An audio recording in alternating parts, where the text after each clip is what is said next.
بسم اللہ الرحمن الرحیم۔ شروع اللہ کا نام لے کر جو بڑا مہربان نہایت رحم والا ہے۔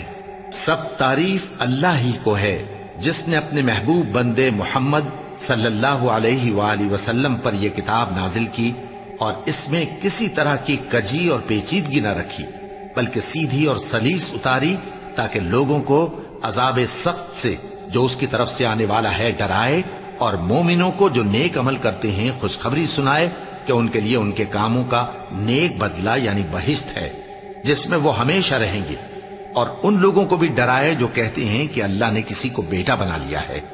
ان کو اس بات کا کچھ بھی علم نہیں اور نہ ان کے باپ دادا ہی کو تھا۔ یہ بڑی سخت بات ہے جو ان کے منہ سے نکلتی ہے، اور کچھ شک نہیں کہ یہ جو کچھ کہتے ہیں محض جھوٹ ہے۔ اے پیغمبر، اگر یہ اس کلام پر ایمان نہ لائیں تو شاید تم ان کے پیچھے رنج کر کر کے اپنے تئیں ہلاک کر دو گے۔ جو چیز زمین پر ہے ہم نے اس کو زمین کے لیے زینت بنایا ہے تاکہ لوگوں کی آزمائش کریں کہ ان میں کون اچھے عمل کرنے والا ہے، اور جو چیز زمین پر ہے ہم اس کو نابود کر کے بنجر میدان کر دیں گے۔ کیا تم خیال کرتے ہو کہ غار اور لوح والے ہماری نشانیوں میں سے عجیب تھے؟ جب وہ نوجوان غار میں جا رہے تو کہنے لگے کہ اے ہمارے پروردگار، ہم پر اپنے ہاں سے رحمت نازل فرما اور ہمارے کام میں درستی کے سامان مہیا کر۔ تو ہم نے غار میں کئی سال تک ان کے کانوں پر نیند کا پردہ ڈالے رکھا، یعنی ان کو سلائے رکھا، پھر ان کو جگا اٹھایا تاکہ معلوم کریں کہ جتنی مدت وہ غار میں رہے دونوں جماعتوں میں سے اس کی مقدار کس کو خوب یاد ہے۔ ہم ان کے حالات تم سے صحیح صحیح بیان کرتے ہیں۔ وہ کئی نوجوان تھے جو اپنے پروردگار پر ایمان لائے تھے، اور ہم نے ان کو اور زیادہ ہدایت دی تھی، اور ان کے دلوں کو مربوط یعنی مضبوط کر دیا۔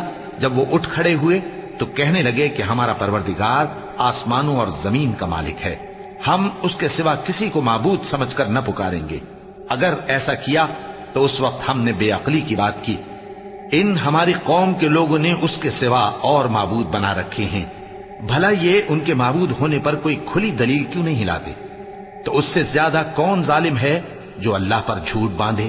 اور جب تم نے ان مشرکوں سے اور جن کی یہ اللہ کے سوا عبادت کرتے ہیں ان سے کنارہ کر لیا ہے تو غار میں چل رہو، تمہارا پروردگار تمہارے لیے اپنی رحمت وسیع کر دے گا اور تمہارے کاموں میں آسانی کے سامان مہیا کرے گا۔ اور جب سورج نکلے تو تم دیکھو کہ دھوپ ان کے غار سے داہنی طرف سمٹ جائے، اور جب غروب ہو تو ان سے بائیں طرف کترا جائے، اور وہ اس غار کے کشادہ حصے میں تھے۔ یہ اللہ کی نشانیوں میں سے ہیں، جس کو اللہ ہدایت دے وہ ہدایت یاب ہے، اور جس کو گمراہ رہنے دے تو تم اس کے لیے کوئی دوست راہ بتانے والا نہ پاؤ گے۔ اور تم ان کے متعلق خیال کرو کہ وہ جاگ رہے ہیں حالانکہ وہ سوتے ہیں، اور ہم ان کو دائیں اور بائیں کروٹ بدلاتے تھے، اور ان کا کتا چوکھٹ پر دونوں ہاتھ پھیلائے ہوئے تھا۔ اگر تم ان کو جھانک کر دیکھتے تو پیٹ پھیر کر بھاگ جاتے اور ان سے دہشت میں آ جاتے۔ اور اسی طرح ہم نے ان کو اٹھایا تاکہ آپس میں ایک دوسرے سے دریافت کریں۔ ایک کہنے والے نے کہا کہ تم یہاں کتنی مدت رہے؟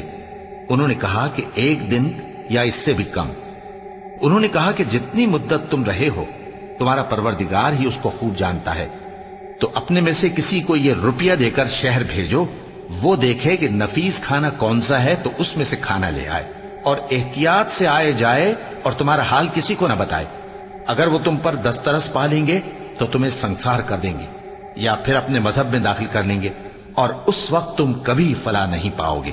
اور اسی طرح ہم نے لوگوں کو ان کے حال سے خبردار کر دیا تاکہ وہ جانیں کہ اللہ کا وعدہ سچا ہے، اور یہ کہ قیامت جس کا وعدہ کیا جاتا ہے اس میں کچھ شک نہیں۔ اس وقت لوگ ان کے بارے میں باہم جھگڑنے لگے اور کہنے لگے کہ ان کے غار پر عمارت بنا دو۔ ان کا پروردگار ان کے حال سے خوب واقف ہے۔ جو لوگ ان کے معاملے میں غلبہ رکھتے تھے وہ کہنے لگے کہ ہم ان کے غار پر مسجد بنائیں گے۔ بعض لوگ اٹکل پچو کہیں گے کہ وہ 3 تھے اور چوتھا ان کا کتا تھا، اور بعض کہیں گے کہ وہ 5 تھے اور چھٹا ان کا کتا تھا، اور بعض کہیں گے کہ وہ 7 تھے اور 8واں ان کا کتا تھا۔ کہہ دو کہ میرا پروردگار ہی ان کے شمار سے خوب واقف ہے، ان کو جانتے بھی ہیں تو تھوڑے ہی لوگ جانتے ہیں۔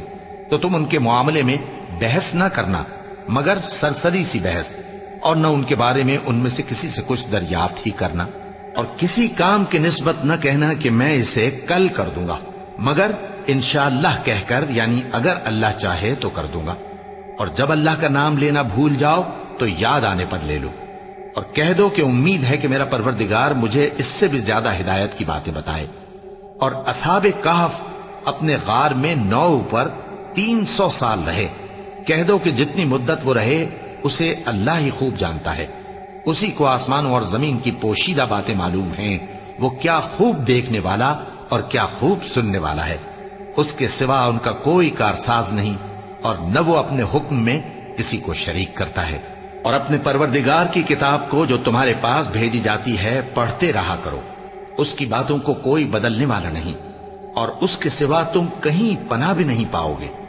اور جو لوگ صبح و شام اپنے پروردگار کو پکارتے اور اس کی خوشنودی کے طالب ہیں، ان کے ساتھ صبر کرتے رہو، اور تمہاری نگاہیں ان میں سے گزر کر اور طرف نہ دوڑے کہ تم دنیاوی زندگی کی رونقوں کے خواستگار ہو جاؤ۔ اور جس شخص کے دل کو ہم نے اپنی یاد سے غافل کر دیا ہے اور وہ اپنی خواہش کی پیروی کرتا ہے اور اس کا کام حد سے بڑھ گیا ہے، اس کا کہا نہ ماننا۔ اور کہہ دو کہ لوگو یہ قرآن تمہارے پروردگار کی طرف سے برحق ہے، تو جو چاہے ایمان لائے اور جو چاہے کافر رہے۔ ہم نے ظالموں کے لیے دوزخ کی آگ تیار کر رکھی ہے جس کی قناتیں ان کو گھیر رہی ہوں گی، اور اگر فریاد کریں گے تو ایسے کھولتے ہوئے پانی سے ان کی داد رسی کی جائے گی جو پگھلے ہوئے تانبے کی طرح گرم ہوگا اور جو ان کے چہروں کو بھون ڈالے گا۔ ان کے پینے کا پانی بھی برا اور آرام گاہ بھی بری۔ اور جو ایمان لائے اور کام بھی نیک کرتے رہے تو ہم نیک کام کرنے والوں کا اجر ضائع نہیں کرتے۔ ایسے لوگوں کے لیے ہمیشہ رہنے کے باغ ہیں جن میں ان کے محلوں کے نیچے نہریں بہ رہی ہیں، ان کو وہاں سونے کے کنگن پہنائے جائیں گے، اور وہ باریک دیبا اور اطلس کے سبز کپڑے پہنا کریں گے، اور تختوں پر تکیے لگا کر بیٹھا کریں گے۔ کیا خوب بدلہ اور کیا خوب آرام گاہ ہے۔ اور ان سے 2 شخصوں کا حال بیان کرو جن میں سے ایک کو ہم نے انگور کے 2 باغ عنایت کیے تھے اور ان کے گردا گرد کھجوروں کے درخت لگا دیے تھے اور ان کے درمیان کھیتی پیدا کر دی تھی۔ دونوں باغ کثرت سے پھل لاتے اور اس کی پیداوار میں کسی طرح کی کمی نہ ہوتی، اور دونوں میں ہم نے ایک نہر بھی جاری کر رکھی تھی، اور اس طرح اس شخص کو ان کی پیداوار ملتی رہتی تھی۔ تو ایک دن جبکہ وہ اپنے دوست سے باتیں کر رہا تھا، کہنے لگا کہ میں تم سے مال و دولت میں بھی زیادہ ہوں اور جتھے اور جماعت کے لحاظ سے بھی زیادہ عزت والا ہوں، اور ایسی شیخیوں سے اپنے حق میں ظلم کرتا ہوا اپنے باغ میں داخل ہوا۔ کہنے لگا کہ میں نہیں خیال کرتا کہ یہ باغ کبھی تباہ ہو، اور نہ خیال کرتا ہوں کہ قیامت برپا ہو، اور اگر میں اپنے پروردگار کی طرف لوٹایا بھی جاؤں تو وہاں ضرور اس سے اچھی جگہ پاؤں گا۔ تو اس کا دوست جو اس سے گفتگو کر رہا تھا کہنے لگا کہ کیا تم اس ذات سے کفر کرتے ہو جس نے تم کو مٹی سے پیدا کیا، پھر نطفے سے، پھر تمہیں پورا آدمی بنایا؟ مگر میں تو یہ کہتا ہوں کہ اللہ ہی میرا پروردگار ہے، اور میں اپنے پروردگار کے ساتھ کسی کو شریک نہیں کرتا۔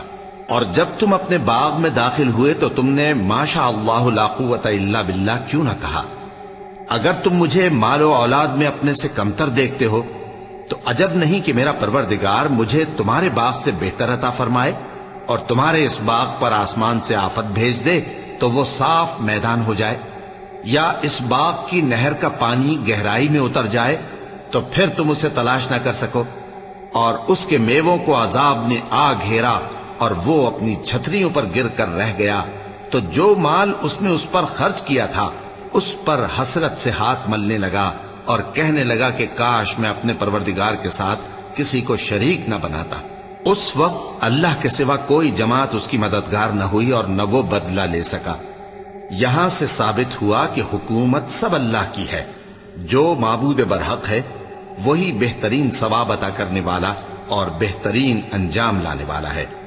اور ان سے دنیا کی زندگی کی مثال بھی بیان کر دو کہ وہ ایسی ہے جیسے پانی جسے ہم نے آسمان سے برسایا تو اس کے ساتھ زمین کی پیداوار مل کر نکلی، پھر وہ چورا چورا ہو گئی کہ ہوائیں اسے اڑاتی پھرتی ہیں، اور اللہ تو ہر چیز پر قدرت رکھتا ہے۔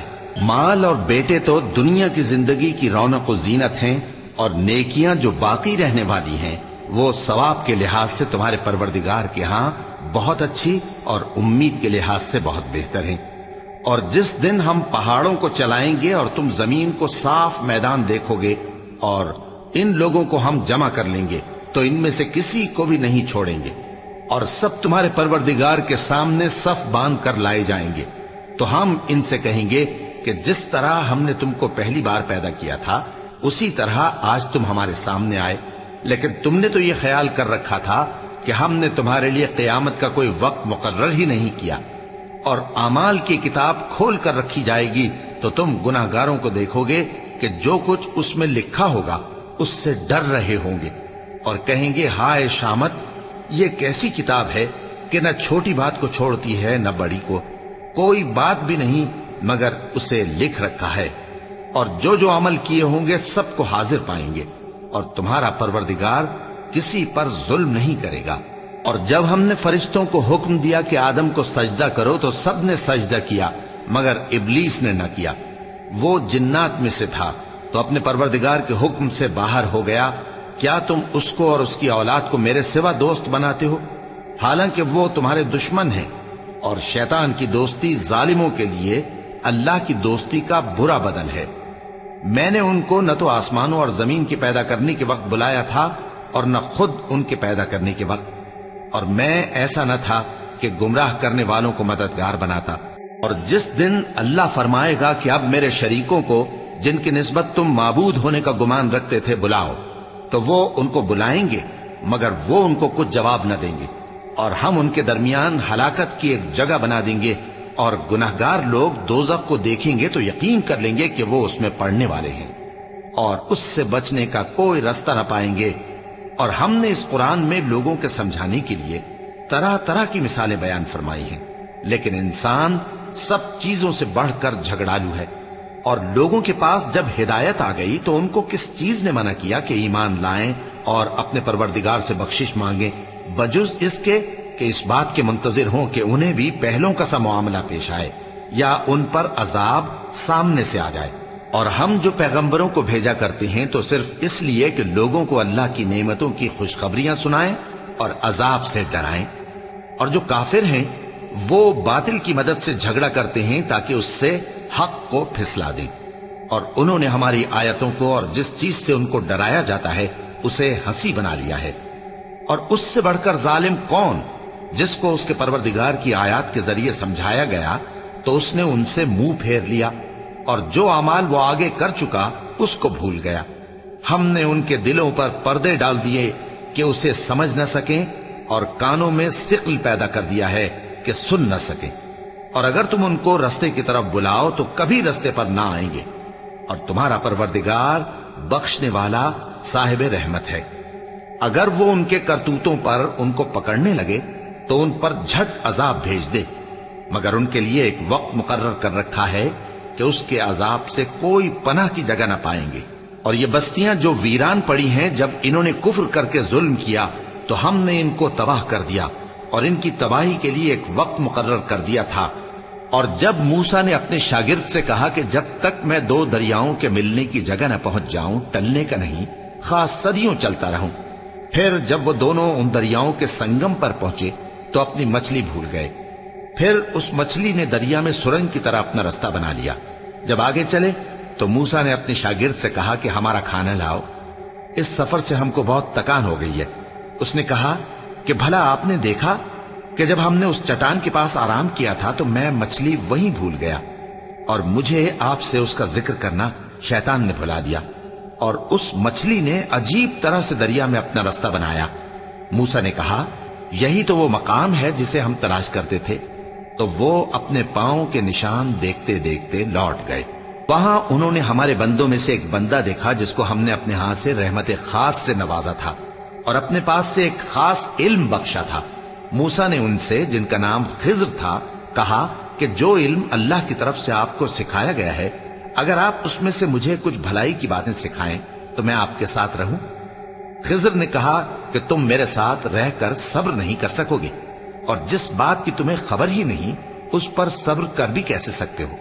موسیٰ نے کہا اللہ نے چاہا تو آپ مجھے صابر پائیے گا، اور میں آپ کے ارشاد کے خلاف نہیں کروں گا۔ خضر نے کہا اگر تم میرے ساتھ رہنا چاہو تو شرط یہ ہے مجھ سے کوئی بات نہ پوچھنا، جب تک میں خود اس کا ذکر تم سے نہ کروں۔ تو دونوں چل پڑے، یہاں تک کہ جب کشتی میں سوار ہوئے تو خضر نے کشتی کو پھاڑ ڈالا۔ موسیٰ نے کہا، کیا آپ نے اس کو اس لیے پھاڑا ہے کہ سواروں کو غرق کر دی؟ یہ تو آپ نے بڑی عجیب بات کی۔ خضر نے کہا، کیا میں نے نہیں کہا تھا کہ تم میرے ساتھ صبر نہ کر سکو گے؟ موسیٰ نے کہا کہ جو بھول مجھ سے ہوئی اس پر مواخذہ نہ کیجیے اور میرے معاملے میں مجھ پر مشکل نہ ڈالیے۔ پھر دونوں چلے، یہاں تک کہ رستے میں ایک لڑکا ملا تو خضر نے اسے مار ڈالا۔ موسیٰ نے کہا کہ آپ نے ایک بے گناہ شخص کو ناحق بغیر قصاص کے مار ڈالا، یہ تو آپ نے بری بات کی۔ خضر نے کہا، کیا میں نے نہیں کہا تھا کہ تم سے میرے ساتھ صبر نہیں ہو سکے گا؟ انہوں نے کہا کہ اگر میں اس کے بعد پھر کوئی بات پوچھوں یعنی اعتراض کروں تو مجھے اپنے ساتھ نہ رکھیے گا کہ آپ میری طرف سے عذر کے قبول کرنے میں حد کو پہنچ گئے ہیں۔ پھر دونوں چلے، یہاں تک کہ گاؤں والوں کے پاس پہنچے اور ان سے کھانا طلب کیا۔ انہوں نے ان کی ضیافت کرنے سے انکار کیا۔ پھر انہوں نے وہاں ایک دیوار دیکھی جو گرا چاہتی تھی تو خضر نے اس کو سیدھا کر دیا۔ موسیٰ نے کہا کہ اگر آپ چاہتے تو ان سے اس کا معاوضہ لے لیتے تاکہ کھانے کا کام چلتا۔ خضر نے کہا کہ اب مجھ میں اور تم میں علیحدگی، مگر جن باتوں پر تم صبر نہ کر سکے میں ان کا تمہیں بھید بتائے دیتا ہوں کہ وہ جو کشتی تھی غریب لوگوں کی تھی جو دریا میں محنت کر کے یعنی کشتیاں چلا کر گزارا کرتے تھے، اور ان کے سامنے کی طرف ایک بادشاہ تھا جو ہر اچھی کشتی کو زبردستی چھین لیتا تھا۔ تو میں نے چاہا کہ اسے عیبدار کر دوں تاکہ وہ اسے غصب نہ کر سکے۔ اور وہ جو لڑکا تھا اس کے ماں باپ دونوں مومن تھے۔ ہمیں اندیشہ ہوا کہ وہ بڑا ہو کر بد کردار ہوگا تو کہیں ان کو سرکشی اور کفر میں نہ پھنسا دے، تو ہم نے چاہا کہ ان کا پروردگار اس کی جگہ ان کو اور بچہ عطا فرمائے جو اخلاقی پاکیزگی میں بہتر اور محبت میں زیادہ قریب ہو۔ اور وہ جو دیوار تھی سو 2 یتیم لڑکوں کی تھی جو شہر میں رہتے تھے، اور اس کے نیچے ان کا خزانہ دفن تھا، اور ان کا باپ ایک نیک آدمی تھا۔ تو تمہارے پروردگار نے چاہا کہ وہ اپنی جوانی کو پہنچ جائیں اور پھر اپنا خزانہ نکالیں۔ یہ تمہارے پروردگار کی مہربانی ہے، اور یہ کام میں نے اپنی طرف سے نہیں کیے، یہ ان باتوں کی حقیقت ہے جن پر تم صبر نہ کر سکے۔ اور تم سے ذوالقرنین کے بارے میں دریافت کرتے ہیں، کہہ دو کہ میں اس کا کسی قدر حال تمہیں پڑھ کر سناتا ہوں۔ ہم نے اس کو زمین میں بڑا اقتدار دیا تھا اور ہر طرح کا سامان اس کو عطا کیا تھا۔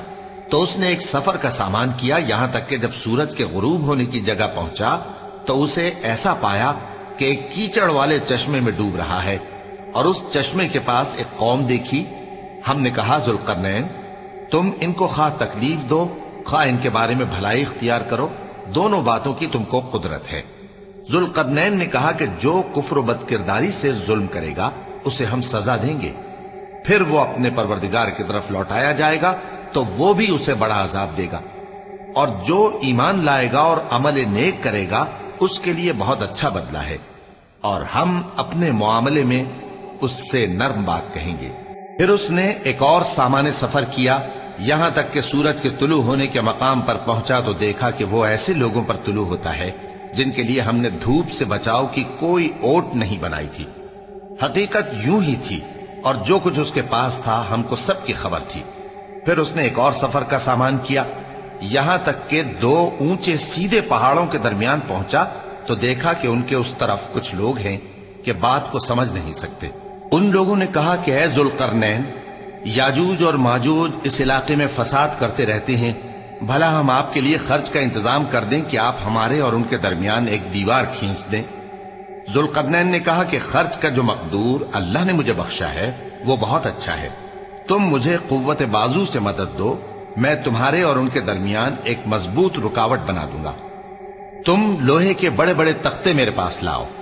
چنانچہ کام جاری کر دیا گیا، یہاں تک کہ جب اس نے دونوں پہاڑوں کے درمیان کا حصہ برابر کر دیا اور کہا کہ اب اسے دھوکو، یہاں تک کہ جب اس کو دھونک دھونک کر آگ کر دیا تو کہا کہ اب میرے پاس تانبا لاؤ کہ اس پر پگھلا کر ڈال دوں۔